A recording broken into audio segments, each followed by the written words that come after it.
Catherine and Dave are on our side. Besides, they'll be gone soon anyway. My hand froze at those words. Hey, you really gonna do this? Do it? That sounds awful. It's an accident, just an accident. John and his wife, Jane, were so engrossed in their conversation that they didn't even notice I was there. My younger son's wife said to me, "Please call the police immediately, Catherine." I immediately dialed 911. I'm Catherine Johnson. I just turned 71 last month. I've spent 50 years as a homemaker alongside my husband. Thankfully, we've had a joyful journey together. We've been blessed with 2 sons. It might seem ordinary, but I truly consider it a blessing. My husband, Dave, is the 2nd-generation owner of a small wholesale company. He took over the company his father founded 20 years ago. Thanks to some loyal clients, the business has been running smoothly. Now, both our sons work at the company as executive vice presidents. Our eldest, John, graduated from a renowned university here in the US. He's always been top of his class and other moms often praised him. I was always so proud during parent-teacher conferences. Even in college, he worked hard and graduated as the valedictorian. After that, he joined our family business, which at the time was led by my father-in-law. He was always a bit too serious, and never seemed to understand how to approach women, so I was worried about his love life. But then, about 10 years ago, he introduced us to a lovely woman named Jane. From what I gathered, she didn't come from a wealthy family. But she always smiled at me and never forgot my birthday. She'd often bring over some home-cooked meals, saying, "I made too much, Catherine." She came across as kind, thoughtful, and smart. They haven't had children yet, but I adore them both. Our younger son, Robert, is a different story. Robert, unlike John, was never academically inclined. But he was always popular with the ladies. During college, he always had a different girl by his side. He barely graduated, and instead of joining the family business, he worked in a general corporation. That's where he met Sarah. Unlike Jane, Sarah is a bit standoffish and only interacts with us when necessary. She's punctual and would send gifts during Christmas and Thanksgiving and visits during holidays. But there's always been a distance. They chose to live in the next town over, buying an apartment. I never felt the warmth in her tone. After working for about 10 years at the corporation, Robert quit and joined our family business. But he's always been quite carefree, giving Dave and John quite a headache. Still, to me, he's my adorable son. I'm sure both John and Robert will continue to do their best for the company. One day, I was shopping alone. Spring was just around the corner. I was looking for some clothes to wear at the company events. Though they call me a full-time housewife, I'm also a director in name. I rarely go to the office, but occasionally I work from home, prepare gifts for our clients, and socialize with the CEO's wife. That's part of my job. Every year, as part of that job, I attend the new employee orientation. Heading to my favorite store in the mall. That's when I spotted a familiar figure. Jane. It looked like her. But she was walking with a man. John should be at work. Maybe I was mistaken, but I couldn't help but watch them. They entered a luxury brand store. I felt relieved. I must have been wrong. Jane is known to be frugal. I've never seen her with designer items before, and both John and Robert earn as much as any regular employee. Sure, they might splurge on special occasions. While John never says anything, Robert often complains to his boss, saying, "My pay is too low. I can't buy anything. I should have switched jobs." Robert also has kids, so his budget's probably tight. Anyway, it just doesn't make sense for Jane, being a full-time housewife, to visit such an upscale store. I made an unpleasant misunderstanding. I felt silly for my mistake and left.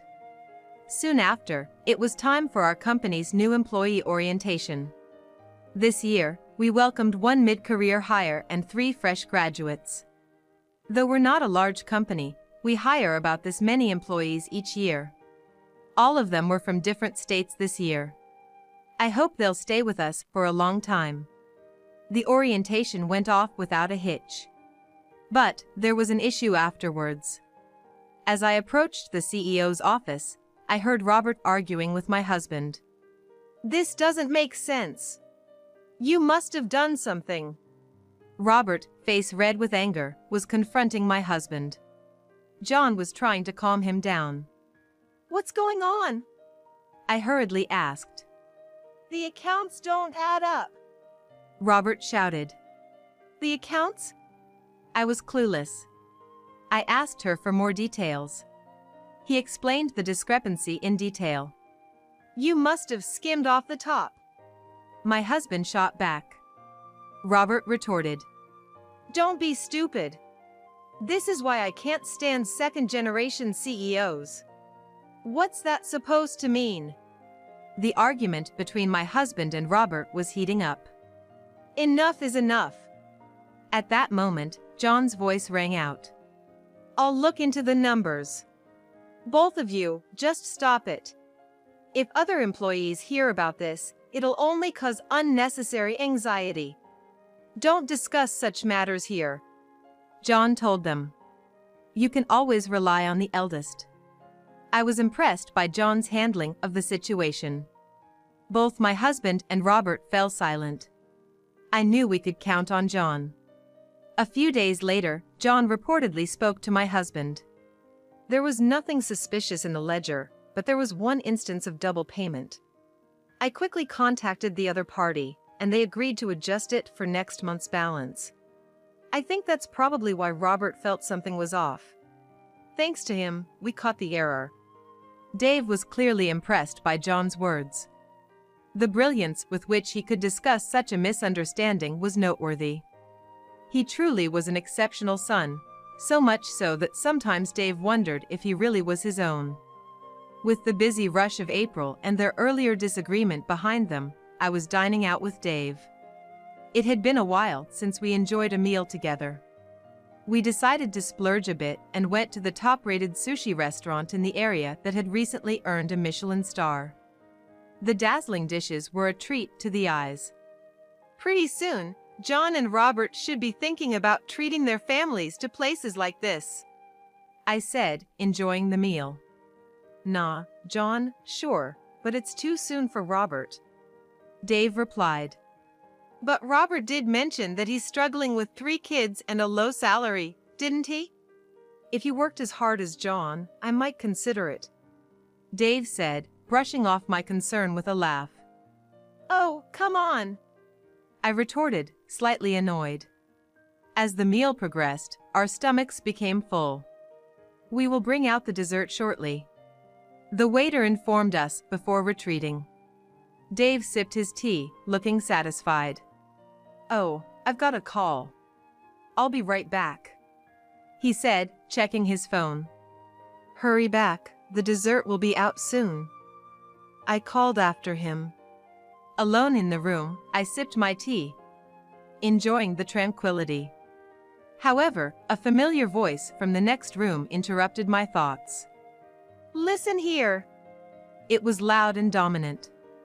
At the same time, I felt like I recognized the voice I heard. Calm down. I told you we'd just see how things go for now.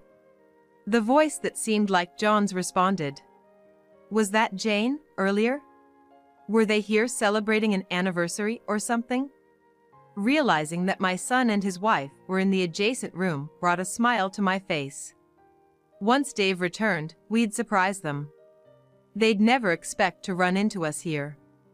As I waited for Dave, the familiar voices of John and Jane continued to reach my ears. What are you waiting for?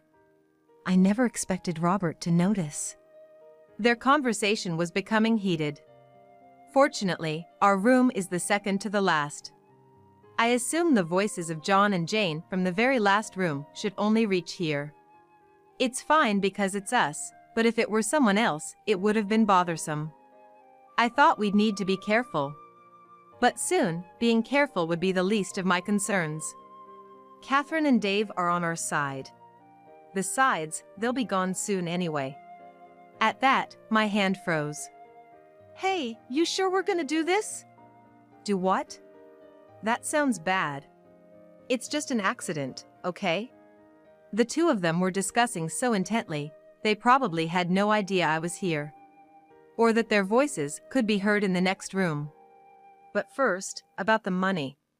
You can skim off a bit more, can't ya? Last time I said it was a double payment and they bought it, but what am I gonna say if Robert gets suspicious again? I just sat there, stunned, looking up. I didn't want to believe it. John had always been so diligent since he was young. But after hearing their conversation, I turned pale. I was certain. The argument between Robert and my husband after joining the company. It was all because of these two. They had been embezzling company funds. With trembling hands, I called my husband. But either he was on another call or just didn't pick up. Someone I could trust. With that thought, I dialed my phone again. Yes. The person answered the phone right away. Robert? Where are you now? Please come over immediately. Robert, my second son. He must have noticed something was off by the tone of my voice. I'll be right there, he said and hung up. In less than 5 minutes, my husband arrived with Robert and his wife, Sarah. It seems they met outside. He probably told her that I had called for him. What happened? Robert said you called for him. I silenced my husband by placing my index finger to my lips with a shush. The ice cream dessert that had arrived while my husband was on the phone was now melting. I silently pointed to the room next door. The three exchanged glances. They all sat down quietly, focusing on the voices coming from the neighboring room. While my husband was away, I was alone, eavesdropping on a terrifying conversation next door. Time passed, but the two continued their conversation without stopping. The only time the conversation paused was when the waiter brought in their food. And then it would start again. Hearing about John's betrayal and its contents, I felt like I was going to faint. Jane? Sarah whispered. Hearing the voice from next door, my husband, Robert, and Sarah must have figured out who was there.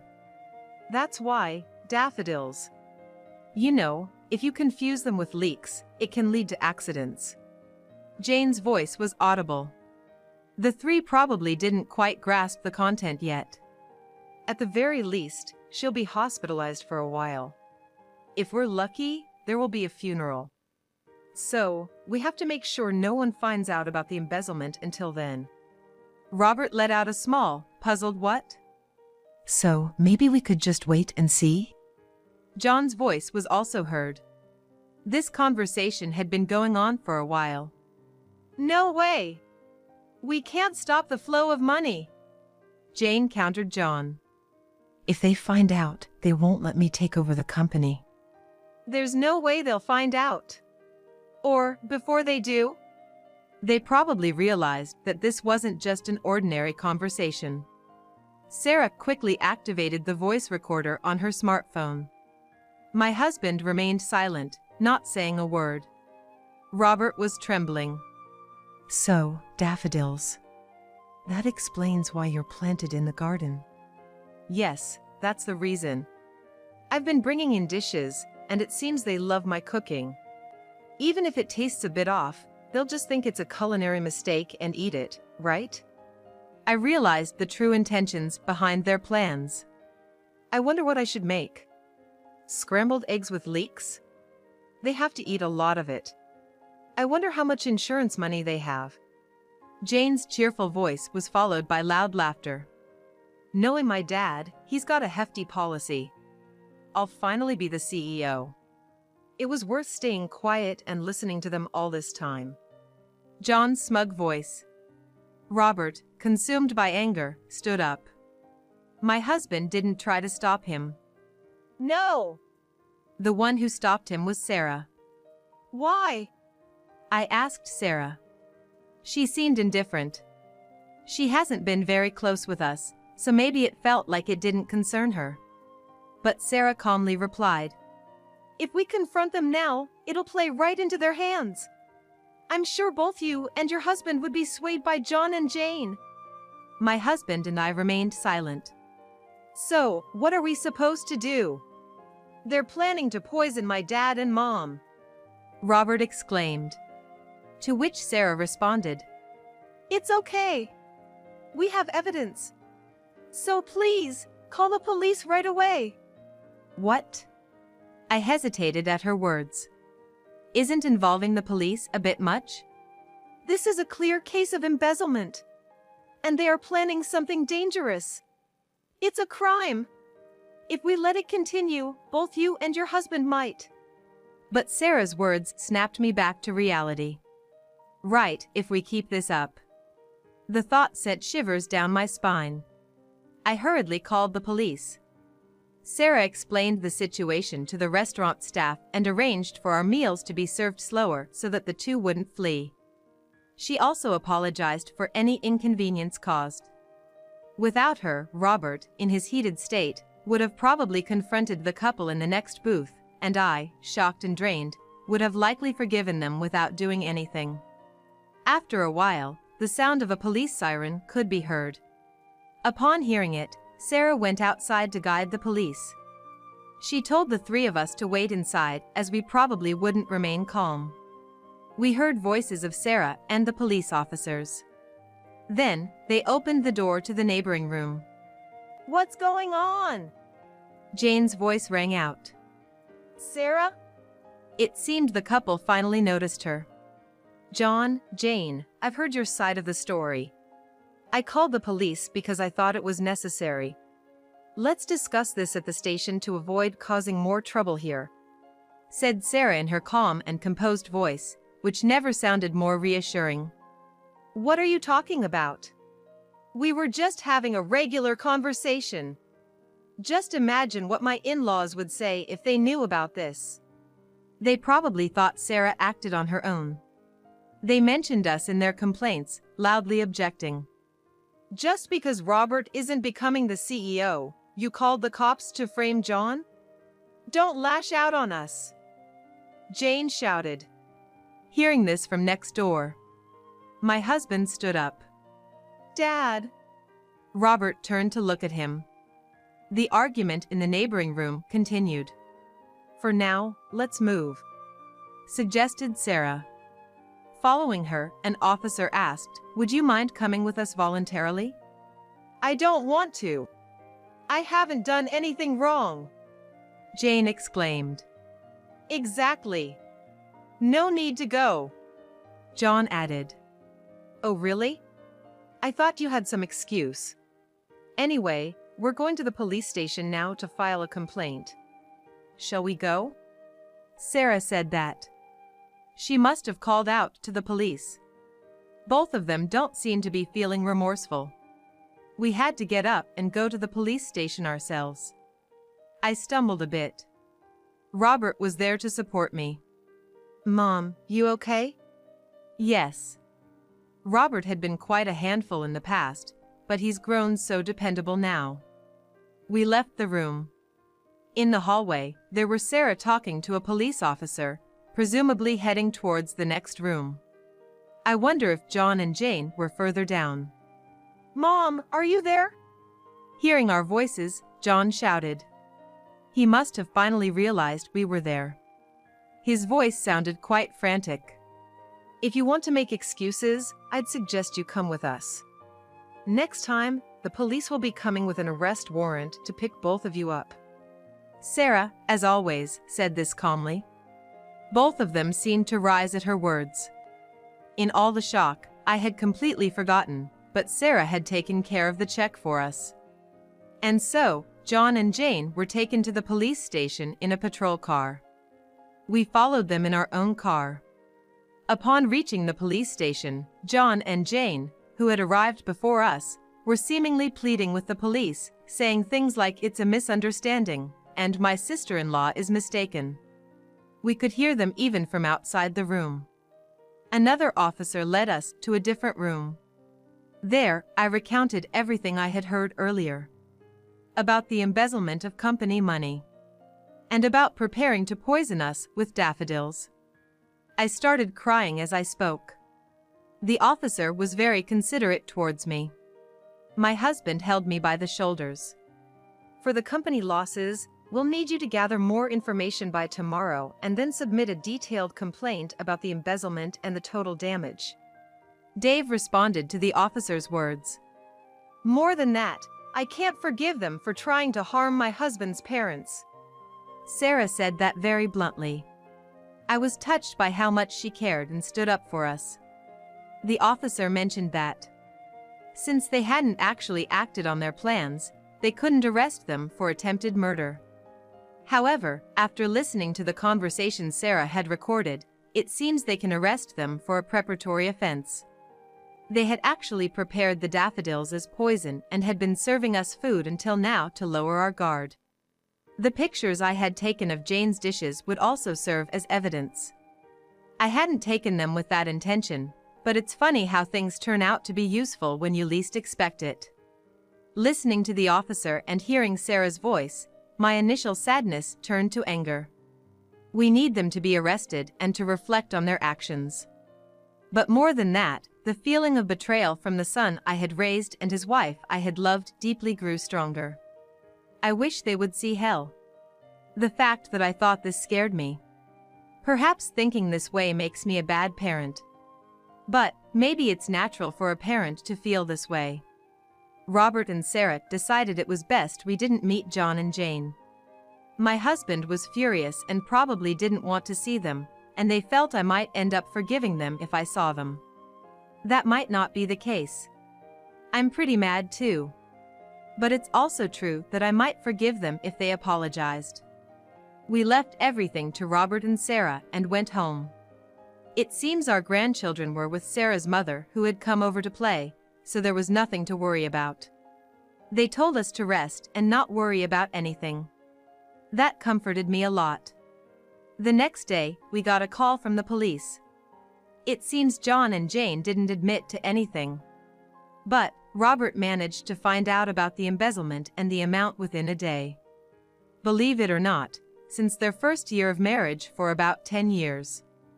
They had been embezzling money, sometimes a few $100s each month, and sometimes larger amounts. In total, they had taken nearly $200,000. Hearing this, I felt like I was in total darkness. To think I had been deceived for so long. Sarah, who came over to console me, took care of the household chores and contacted the police on my behalf. It seems the kids are still being looked after by Sarah's mom. I feel terrible for causing them such trouble. Dave consulted with the police and filed a complaint. With this, both of them, especially John, are going to be arrested. I felt relieved, yet also full of regret. It's hard to describe, but thanks to Sarah, I managed to keep my sanity. In addition to that, both were arrested on other charges. The planted daffodils and Sarah's recorder served as undeniable evidence. Those two, acting like they didn't know anything. They didn't seem to show any remorse. The embezzlement was a criminal case, and Dave sued both John and Jane. The embezzled money seemed to have been spent by Jane on her male entertainer. Did John know about it? If he did, he's a complete fool. At the trial, the entertainer was called as a witness. Sure, her husband was set to be the next CEO, but I had no clue that money was stolen. I had no feelings for her beyond that of a client. She was just a high-paying customer. Hearing the entertainer's words, Jane lost her cool. But you said you wanted to marry me. I supported your business. Jane shouted. What the hell are you talking about? John shouted back. Come on, you've got to know that's just a sales pitch. It's absurd, said the entertainer, dismissing Jane. Serves her right. I couldn't help but almost laugh. From this, it seems John probably didn't know. Apparently, the money was sent to John's not-so-wealthy parents. What a fool, caught by such a silly woman. In the end, both were found guilty. As for Jane, she even got rejected by her beloved entertainer in front of everyone. After the trial, both Sarah and Dave were laughing out loud. Truly, what goes around comes around. I remember seeing Jane at a luxury store before. The man next to her must have been that entertainer. I wish I'd realized then, but well, all's well that ends well. The two were also indicted on other charges. With all the evidence stacked against them, their excuses didn't hold up. Of course, they were found guilty. While they were granted probation for these charges, they received actual prison sentences for the embezzlement. John cried and apologized to me. But I had no intention of forgiving him. He was fired from the company. All insurances and such were changed to have Dave as the beneficiary. My husband made it clear that he's making Dave his successor. John, now jobless, divorced Jane in prison. It's good that he's free from such a woman. I don't want anything to do with John anymore, but blood ties can't be severed. The police said family should support him to prevent reoffending, but John's an adult and that woman's out of the picture. I'm sure he can manage on his own without relying on elderly parents. Trust doesn't come back easily. I don't think I'll ever be able to trust John again in my lifetime. Afterwards, Robert took over my husband's job as his successor. I really owe Sarah a lot. If not for her, this matter might not have been resolved. To show my gratitude, I visited Sarah's home. Granny! My grandchildren ran to me with joy.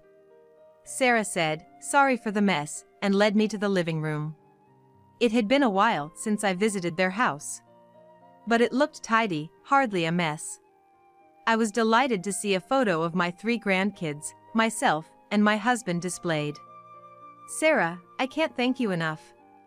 I expressed my gratitude. "Oh, I've just done what's expected of me, really." Sarah always said this in her usual calm manner. "You know, I used to be uncomfortable around you, Sarah. You never really tried to get close to us, did you?"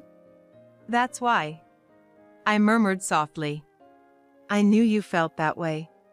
But that's okay," Sarah responded. "I truly care about the both of you. Sometimes, when personal emotions get involved, they might cause discomfort. That's why I believe it's important to maintain a certain distance. It's all for valuing the two of you." Her words deeply resonated with me. Jane always tried to butter me up, and I was foolish enough to dote on her. But I was truly foolish not to notice Sarah's sincere feelings towards us. "Granny, look! A gift!" My youngest grandchild, Anne, exclaimed and handed me a folded paper. "I made it with Mommy before you came. I told her I wanted to make you a present and she helped me." The small origami wasn't perfect, with some edges misaligned. But I cherished that simple piece of art dearly.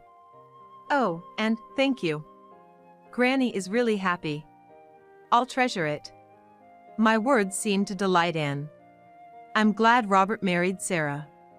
With her around, I know Robert and my grandchild are in good hands. Sarah, thank you so much. Let's keep supporting each other, okay? My grandchild, looking puzzled at my words, smiled with a twinkle in her eyes, seemingly influenced by my joy.